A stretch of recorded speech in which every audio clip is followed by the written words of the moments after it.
Hi friends, ഇന്ന് നമ്മൾ 9ാം ക്ലാസ്സിലെ ഇംഗ്ലീഷിലെ നാളത്തെ എക്സാമിനുള്ള കുറച്ച് ഇമ്പോർട്ടൻറ്റ് ക്വസ്റ്റ്യൻസാണ് നമ്മളിന്ന് പറയാൻ വേണ്ടി പോകുന്നത്. അതിൽ 9ാം ക്ലാസ്സിലെ നമ്മളൊരു ചാപ്റ്റർ പഠിച്ചിട്ടുണ്ട് ഗാന്ധിജിയുടെ. ആ ഗാന്ധിജിയുടെ ചാപ്റ്ററിൽ ഗാന്ധിജി മീറ്റിങ്ങിൽ പങ്കെടുക്കാനായിട്ട് എവിടേക്ക് പോകുന്നുണ്ട്? ഇംഗ്ലണ്ടിലേക്ക് പോകുന്നുണ്ട്. അപ്പോൾ ആരെയെ കാണും? ചാപ്ലിനെ കാണാൻ ഗാന്ധിജിനെ കാണുന്ന ഒരു സിറ്റുവേഷൻ ആ കഥയിലുണ്ട്. നിങ്ങൾക്ക് എല്ലാവർക്കും അറിയണ്ടാവും ഞാൻ വിചാരിക്കുന്നു. അപ്പോൾ ആ സമയത്ത് മിസ്റ്റർ ചാപ്ലിനും അതുപോലെ തന്നെ ഗാന്ധിജിയും തമ്മിലുള്ള സംഭാഷണമാണ് ഇവിടെ കൊടുത്തിരിക്കുന്നത്. ഞാൻ ചോദ്യം ഒന്ന് ആദ്യം വായിക്കാം. During his visit to England, Gandhiji happen to meet mister Charlie Chaplin. They had an interesting conversation between them. അതായത് ഗാന്ധിജിയും അതുപോലെ തന്നെ മിസ്റ്റർ ചാർലി ചാപ്ലിൻ തമ്മിലുള്ള ഒരു കോൺവെർസേഷൻ എഴുതാനാണ് ചോദിച്ചിരിക്കുന്നത്. ആ കോൺവെർസേഷനിലേക്ക് കടക്കാം. ആദ്യം നമ്മൾ മൊത്തം 1 2 3 4 5 6 7 8 9 10 11 കോൺവെർസേഷൻസ് ആണ് എഴുതിയിട്ടുള്ളത്.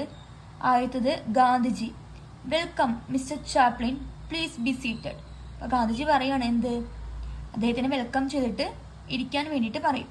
അപ്പോൾ Chaplin: thank you, nice to meet you. അപ്പോൾ നന്ദി പറഞ്ഞതിന് ശേഷം കണ്ടതിൽ സന്തോഷം എന്ന് പറഞ്ഞുകൊണ്ട് സംഭാഷണത്തിലേക്ക് കടക്കുകയാണ് ചെയ്യുന്നത്. ഈ സംഭാഷണം നിങ്ങൾ എന്ത് എഴുതിയെടുക്കുക. ചോദിക്കാൻ വളരെയധികം ചാൻസ് കൂടുതലുള്ള ഒരു ചോദ്യമാണ്. നിങ്ങൾ എന്ത് ചെയ്യുക? എഴുതിയെടുത്ത ശേഷം നന്നായി പഠിക്കുക. ഇതിൽ സംശയം ഉണ്ടെങ്കിൽ നിങ്ങൾ എന്ത് ചെയ്താൽ മതി? കമൻറ്റ് ബോക്സിൽ കമൻറ്റ് ചെയ്താൽ മതി. ഇനി നമുക്ക് നെക്സ്റ്റ് ചോദ്യത്തിലേക്ക് കടക്കാം. ഇനി രണ്ടാമത്തെ ചോദ്യം എന്ന് പറഞ്ഞാൽ, നമ്മളെ ടോയ്ലറ്റ് എന്ന ചാപ്റ്റർ നിങ്ങൾ പഠിച്ചിട്ടുണ്ട്. ആ ചാപ്റ്ററിൽ നമ്മുടെ ഗിസ്നാംലോഫെ, നിങ്ങളുടെ പ്രൊണൗൺസിയേഷൻ നിങ്ങൾ എന്താണോ വായിച്ചത് അത് വായിക്കുക. അപ്പോൾ അതിൽ ഒരു സിറ്റുവേഷൻ ഉണ്ട്. എങ്ങനെയാണ്? ഒരു 2 നായകൾ എന്ത് ചെയ്യാൻ പോകുന്നത്? കടിക്കാൻ പോകുന്ന സിറ്റുവേഷൻ. അപ്പോൾ ആ സിറ്റുവേഷനിൽ നിന്ന് വരുന്ന ഒരു പിക്ചർ തന്നിട്ടുണ്ട്. ഞാൻ എന്ത് ചെയ്യാം? സ്ക്രീനിൽ ഷെയർ ചെയ്യാം. ചോദ്യം ഒന്ന് വായിക്കാം. Read the picture given below. Based on your reading of the story the toilet, write a paragraph that meaningful connect the picture with the theme and experience present in the story.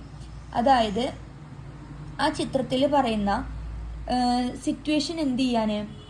ആ situation നോക്കിയിട്ട് ആ situation meaningful connection the picture with theme the experience of the present of the story. അതായത് അതിൽ വരുന്ന പിക്ചറിന് ആപ്റ്റായിട്ടുള്ള ഒരു theme and experience present ചെയ്യാനാണ് പറഞ്ഞിരിക്കുന്നത്. ഞാനിവിടെ ഒരു ചെറിയൊരു ഭാഗം ഞാൻ എഴുതി വെച്ചിട്ടുണ്ട്. നിങ്ങൾക്ക് വേണമെങ്കിൽ ഇത് നോക്കി ചെയ്യാം. ഒപ്പം തന്നെ അതെന്ത് ചെയ്യാം? കുറച്ചും കൂടി നിങ്ങൾ എന്ത് ചെയ്യണം? ആഡ് ചെയ്തിട്ട് എഴുതി നോക്കുക. ഞാൻ എന്ത് ചെയ്യാം? ചോദ്യവും ചിത്രവും സ്ക്രീനിൽ ഷെയർ ചെയ്യുന്നതായിരിക്കും. നിങ്ങൾ എന്ത് ചെയ്യുക? എഴുതിയെടുത്ത ശേഷം പഠിക്കാൻ വേണ്ടിയിട്ട് ശ്രമിക്കുക. ഇനി മറ്റൊരു ചോദ്യം എന്ന് പറഞ്ഞാൽ, ക്വസ്റ്റ്യൻ പേപ്പറിൽ മോഡലിൽ വന്നതാണ്. ഒരു പിക്ചർ വന്നിട്ടുണ്ട്. ആ പിക്ചർ എന്ന് പറഞ്ഞു കഴിഞ്ഞാൽ ഒരു റെയിൽവേ സ്റ്റേഷനിൽ ഒരു വ്യക്തി നിൽക്കുന്നതാണ്.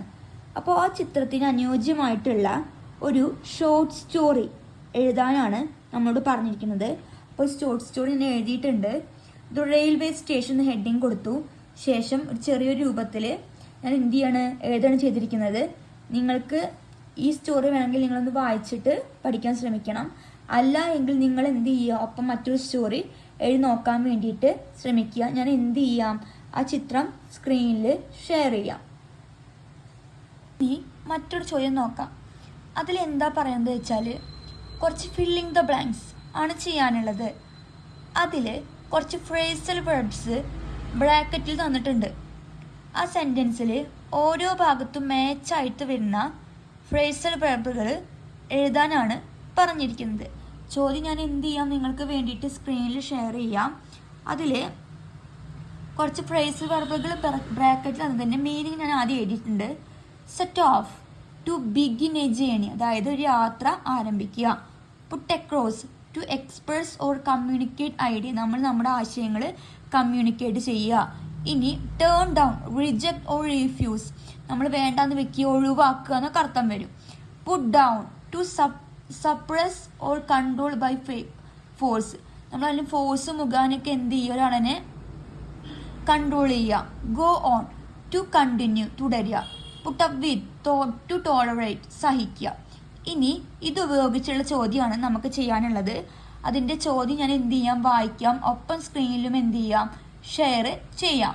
ഇനി ആ ചോദ്യത്തിലെ ആൻസേഴ്സ് ഞാൻ ഇവിടെ ഓരോ ABCDE എന്ന് പറഞ്ഞിട്ട് എഴുതിയിട്ടുണ്ട്. ചോദ്യം എന്ത് ചെയ്യാം, സ്ക്രീനിൽ ഷെയർ ചെയ്യാം. അത് നോക്കിയിട്ട് നിങ്ങളൊപ്പം ഞാൻ എന്ത് ചെയ്തിട്ടുണ്ട്, മീനിങ്ങും എഴുതി വെച്ചിട്ടുണ്ട്. അത് നോക്കിയിട്ട് ചെയ്ത് നോക്കുക. ഇനി 5ാം ചോദ്യത്തിലേക്ക് നോക്കാം. ആ ചോദ്യം എന്താ പറയുക വെച്ചാൽ, നിങ്ങൾ പഠിച്ചിട്ടുണ്ട് ഡെപ്സ് ഓഫ് ആറ്റിറ്റ്യൂഡ്, സെൽമയുടെ. അതായത് ആ സെൽമയുടെ സ്ഥാനത്ത് നിങ്ങളാണ് ആ അവാർഡ്, നോബൽ പ്രൈസ് വാങ്ങുന്നത് എങ്കിൽ ആ ദിവസം എഴുതുന്ന ഡയറി എന്തായിരിക്കും എന്നാണ് ചോദ്യം. ആ ചോദ്യത്തിൻ്റെ ഉത്തരം ഞാൻ ചെറിയൊരു മോഡൽ ഇവിടെ എഴുതിയിട്ടുണ്ട്. ചോദ്യത്തിൻ്റെ model the most memorable day in my life എന്ന് പറഞ്ഞിട്ടാണ് തുടങ്ങിയത്. അതായത് എന്നും മറക്കാനും കഴിയാത്ത ഒരു ദിവസമായിട്ട്, ഓർമ്മയിൽ നിൽക്കുന്ന ഒരു ദിവസം രീതിയിലാണ് തുടക്കം ഞാൻ എഴുതിയിട്ടുള്ളത്. എന്നിട്ട് ദിവസം എഴുതി, മാസം, ഡേറ്റ്, ഇയർ എഴുതിയിട്ടുണ്ട്. ഇതാണ് ഞാൻ എഴുതിയിട്ടുള്ള ഒരു മോഡൽ എന്ന് പറഞ്ഞാൽ. നിങ്ങൾ എന്ത് ചെയ്യുക, ഇത് എഴുതിയെടുക്കുക. ഇത് ഇമ്പോർട്ടൻറ്റ് ചോദ്യമാണ്. മിക്കതും എന്ത് ചെയ്യാനുണ്ട്, വരാൻ ചാൻസ് ഉള്ള ഒരു ചോദ്യമാണ്. ചോദ്യം ഞാൻ വേണം വായിക്കാൻ, കുറച്ച് വായിച്ചിട്ട് പറഞ്ഞുതരാം. The most memorable day in my life, never thought I would receive the Nobel Prize for Literature. How could thank my dear one who led me to that success. First of all, I would like to thank my father who opened the doors of books and arts in front of me, but he is no more. Then I would like to thank my mom, my readers, my friends, all the love that have come to me, the honor, the distinction. My heart is filled with gratitude. I must thank God for the wonderful achievement. ഇങ്ങനെ പറഞ്ഞിട്ടാണ് ഞാൻ എന്ത് ചെയ്തിരിക്കുന്നത്, ഈ diary അവസാനിപ്പിച്ചിട്ടുള്ളത്. ഇനി നിങ്ങൾ എന്ത് ചെയ്യുക, അത് എഴുതിയെടുത്തിട്ട് പഠിക്കുക. എന്തെങ്കിലും സംശയം ഉണ്ടെങ്കിൽ എന്ത് ചെയ്യുക, കമൻറ്റ് ബോക്സിൽ കമൻറ്റ് ചെയ്താൽ മതി. ഓണപരീക്ഷയ്ക്കുള്ള കുറച്ച് 5 ചോദ്യങ്ങളാണ് ഞാൻ എഴുതിയിട്ടുള്ളത്, ഇന്ന് ഡിസ്കസ് ചെയ്തിട്ടുള്ളത്. നിങ്ങൾക്ക് എന്തെങ്കിലും സംശയം ഉണ്ടെങ്കിൽ, അല്ലെങ്കിൽ ഇതിന് ചോദ്യത്തിൻ്റെ ഉത്തരം അറിയില്ല എന്നുണ്ടെങ്കിൽ ഇന്ന് എന്നെ എന്ത് ചെയ്യുക, ഈ ക്ലാസ് കാണുമ്പോൾ കമൻറ്റ് ബോക്സിൽ എന്ത് ചെയ്ത് വെക്കുക, കമൻറ്റ് ചെയ്ത് വെക്കാം. ഞാൻ മാക്സിമം ഇന്ന് നോക്കിയിട്ട് ഉത്തരങ്ങൾ എന്ത് ചെയ്യാം, എഴുതിയിട്ട് അപ്ലോഡ് ചെയ്യാം. ഇനി അടുത്ത ക്ലാസ്സിൽ കാണാം. അതുവരേക്കും ബായ്.